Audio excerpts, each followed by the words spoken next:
Bom dia. Que bom sentir-vos aí desse lado. Eu espero que o programa Juntos pela Saúde esteja a ser do vosso agrado. Façam-nos chegar os vossos comentários, críticas ou sugestões. Se alguém teve um AVC ou queira vir ao Juntos pela Saúde, será bem-vindo.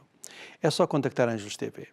Não se esqueçam que este programa se destina a dar-vos o conhecimento sobre os temas de saúde, neste caso um pouco mais relacionados com o acidente vascular cerebral, uma doença tão frequente e tão pouco conhecida das generalidades portugueses.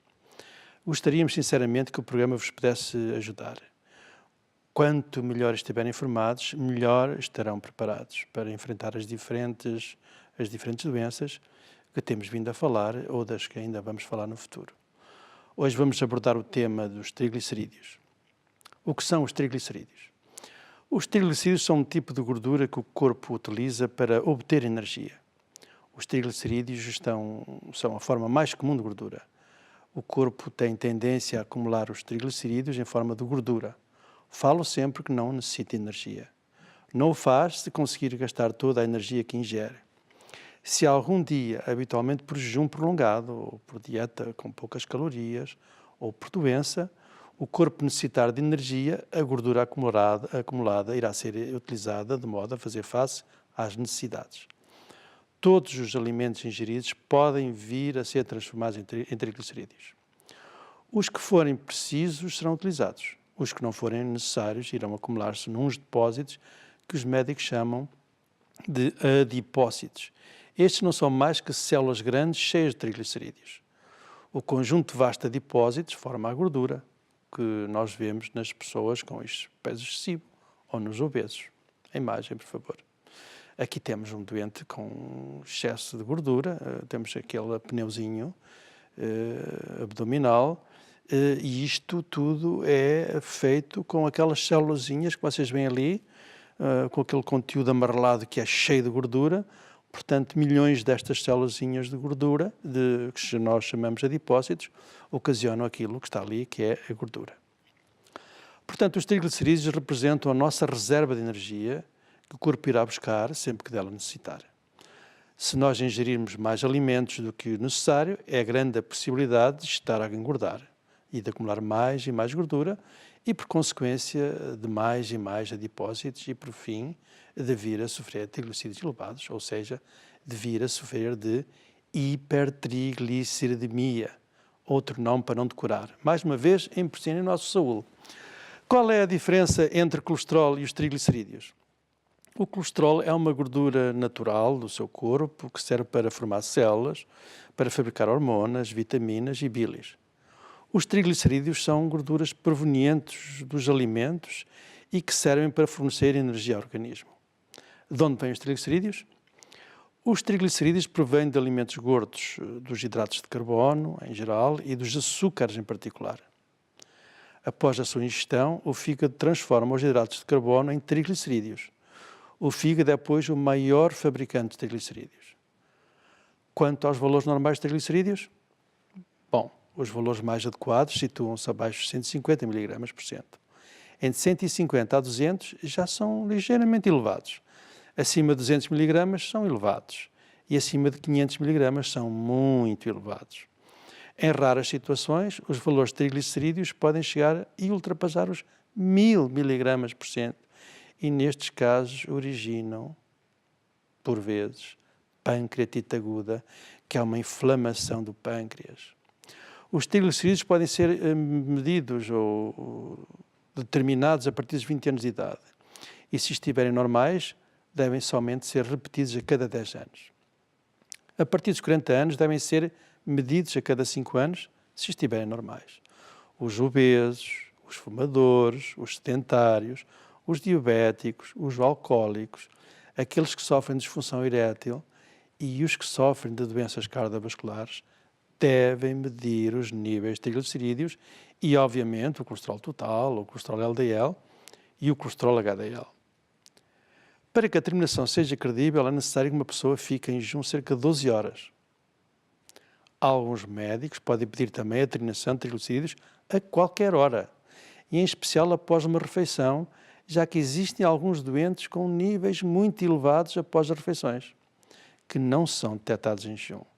Acreditam estes médicos que Uma grande elevação de triglicerídeos após uma refeição determina melhor o risco cardiovascular e estão associados a uma maior probabilidade de vir a sofrer de uma doença de coração. Quantas pessoas sofrem de triglicerídeos elevados? Entre 20% a 50% dos portugueses, dependendo dos estudos. Os triglicerídeos estão mais vezes elevados nos homens do que nas mulheres. Quais são as suas causas? A hipertrigliceridemia tem várias causas. A origem genética é geralmente devido ao aumento de produção de triglicerídeos no fígado. A hipertrigliceridemia familiar é uma das causas genéticas mais conhecidas e frequentes. A causa genética deve ser equacionada sempre que os seus valores subam acima dos 500 mg/cento.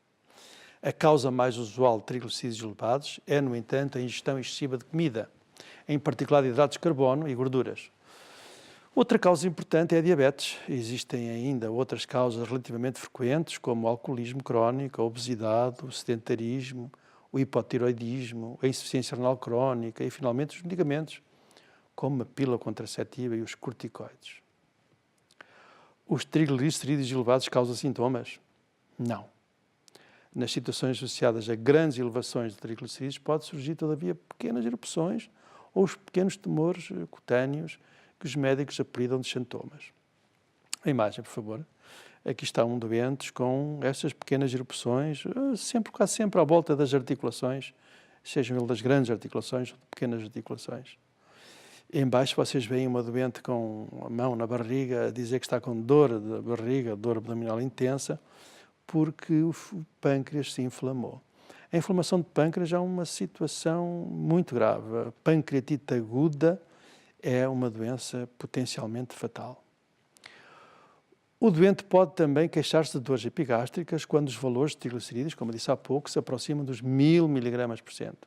Se isto acontecer, é possível que o doente esteja a ter a referida pancreatite aguda, a tal inflamação do pâncreas que origina o aparecimento súbito de dores abdominais intensas nas partes mais de cima e, por vezes, com irradiação para as costas associadas a náuseas, vômitos, inchaço abdominal, suor e cor amarelada dos olhos e pele.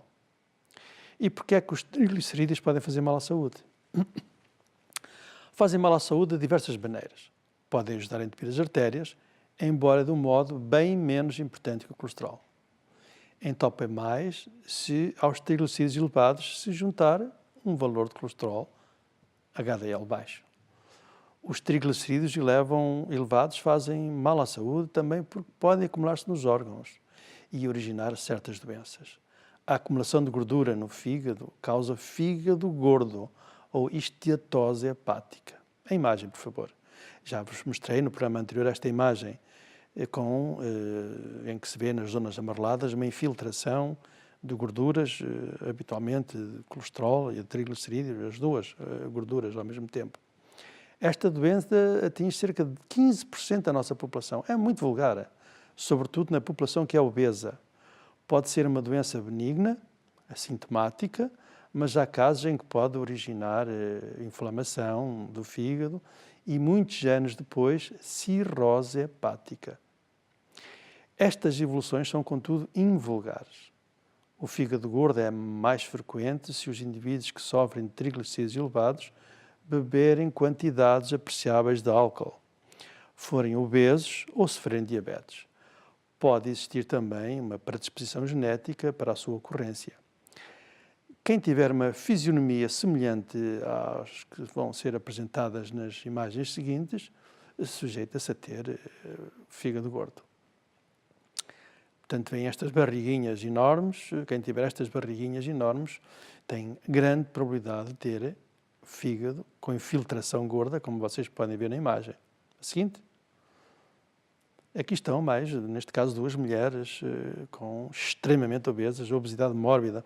É pior, é a mais grave das obesidades, porque origina uma limitação brutal dos seus movimentos e, habitualmente, estas pessoas ou têm o colesterol elevado, ou têm os triglicerídeos elevados, ou têm as duas gorduras elevadas.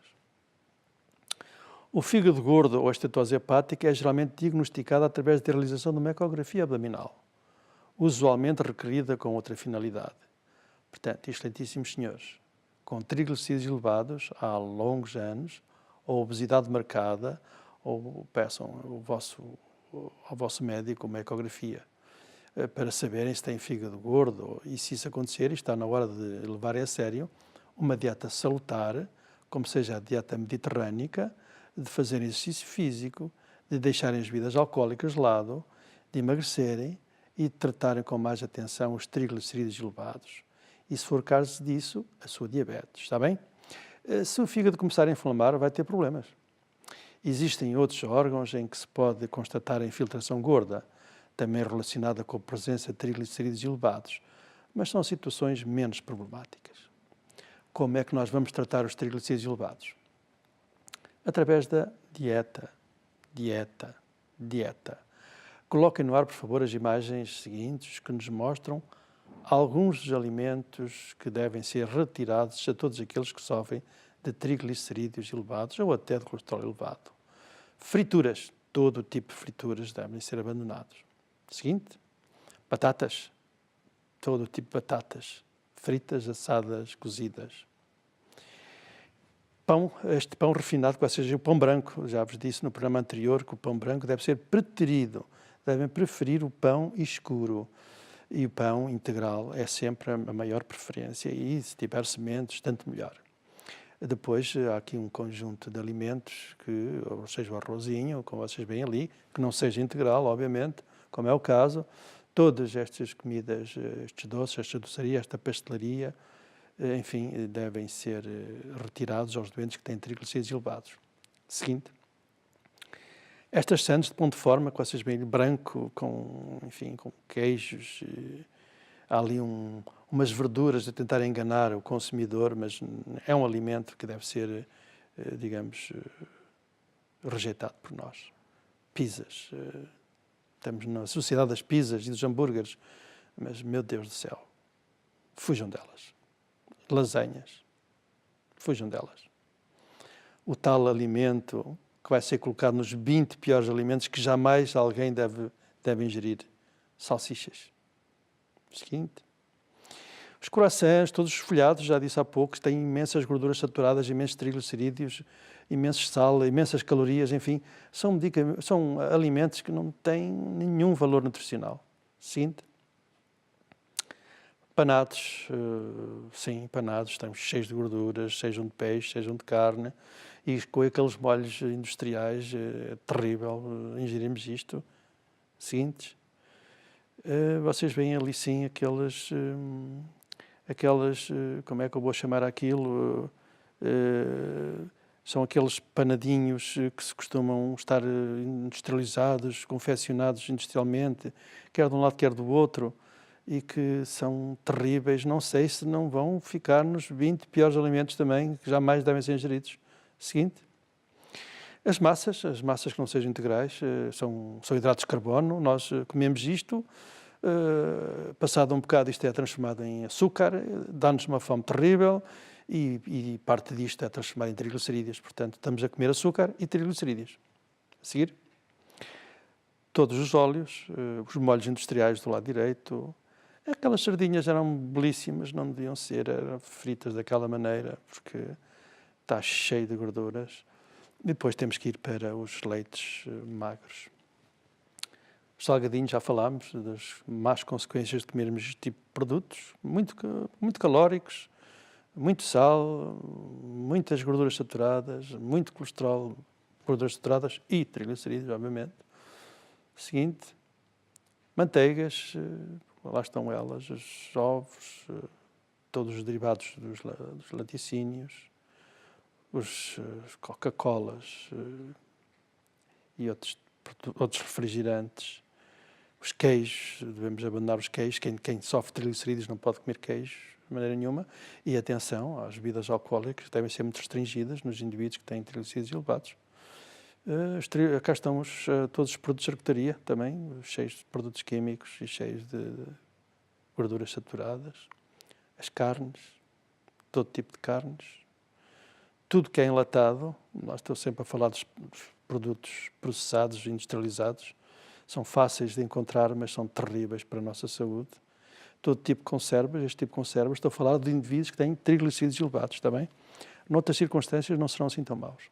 O açúcar é transformado rapidamente em triglicerídeos, a menos que nós façamos atividade física intensa e de maneira a evitar a acumulação em forma de energia dos triglicerídeos.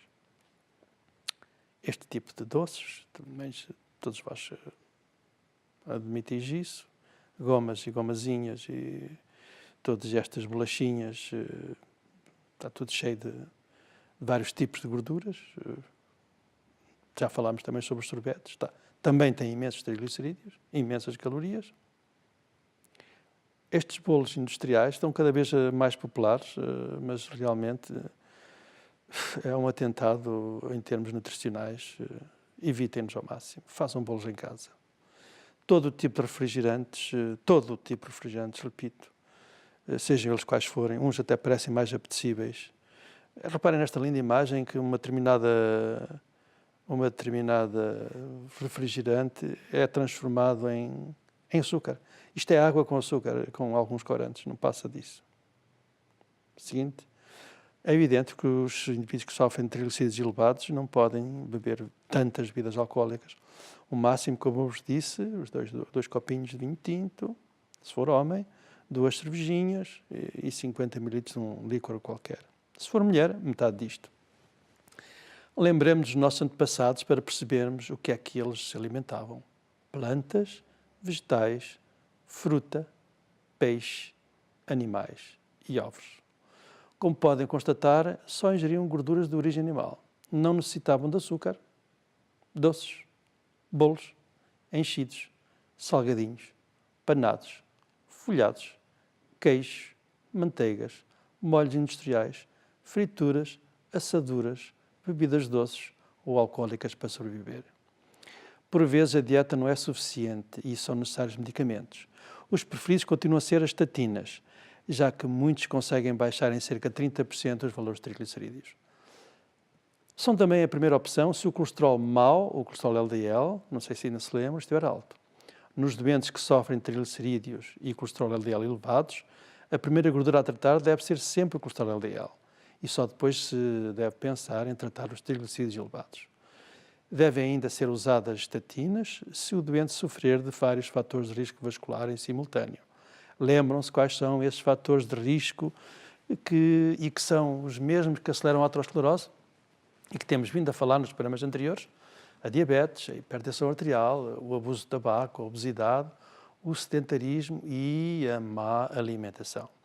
Finalmente, as estatinas devem ser a primeira opção se o doente já sofreu de algum infarto de miocárdio, infarto cerebral por entupimento relacionado com a aterosclerose ou padecer de isquemia crónica dos membros inferiores, ou seja, a falta de circulação nas pernas de origem arterial, não varizes. Recordam-se? Nas situações em que não se verifique nenhuma das indicações, há pouco referidas, podem ser prescritos outro tipo de medicamentos, a que os médicos chamam de fibratos. São fármacos também eficazes e seguros no tratamento de triglicerídeos elevados, podendo fazê-los baixar em 30%, com a vantagem de serem produtos que mais podem fazer subir o colesterol bom, o colesterol HDL. Espero que se recordem.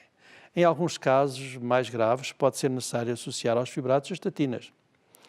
Os doentes que se encontram medicados com estes 2 tipos de fármacos devem ser mais vigiados, na medida em que as dores musculares, a inflamação dos músculos e a inflamação do fígado são mais frequentes. Por esta razão, estes doentes devem fazer análises mais frequentemente ao fígado e ao CPK, o tal exame que nos diz se o músculo está inflamado ou não. Finalmente, estão à disposição dos doentes com triglicerídeos elevados os óleos de peixe, produtos menos eficazes que os anteriores, já que não conseguem baixar mais que 15% a 25% os valores de triglicerídeos e não mais de 5% os valores de colesterol LDL. Costumam, no entanto, ser bem tolerados. Na compra de óleos de peixe há que ser muito cuidadoso. Existem muitas marcas de óleos de peixe, uns mais, outros menos ricos, em ácidos gordos poliinsaturados, do tipo ômega 3, como o EPA e o DHA. Impressionei-vos com estes nomes, não foi? Isto não é preciso fixar. Mas só as siglas EPA e DHA vos vão interessar porque estão muito claras na maior parte das embalagens. Aqueles produtos com menores concentrações dessas substâncias serão menos eficazes que os outros com mais concentrados.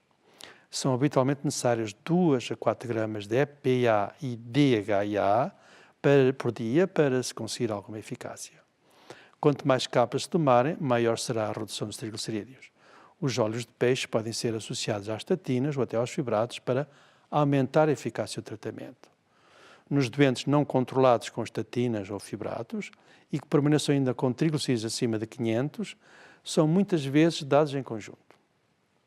Aproveito os minutos que me restam para falar do desafio que vos tenho andado a falar. Andamos a pedir um voluntário por aldeia ou bairro que se responsabilize pela implementação das várias atividades físicas nessa região com caráter regular. Esse voluntário deverá desenvolver programas de atividade física, repito, com caráter regular. De outro modo, não poderá ser considerado.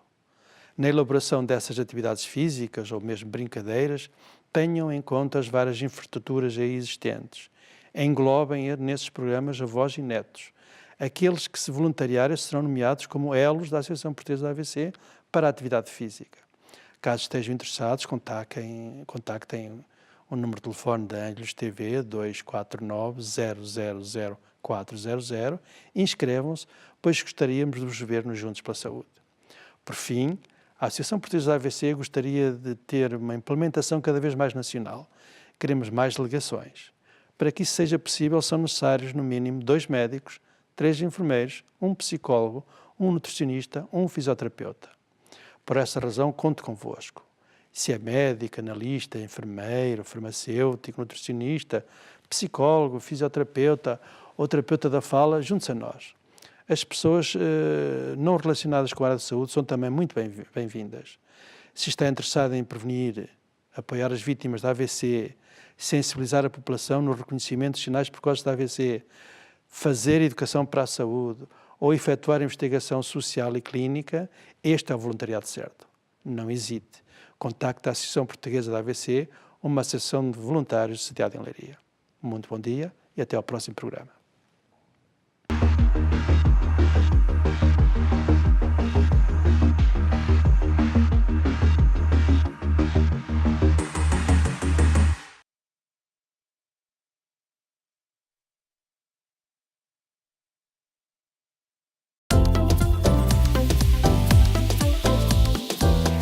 Ângelos TV, uma janela de esperança com Fátima mais perto de si.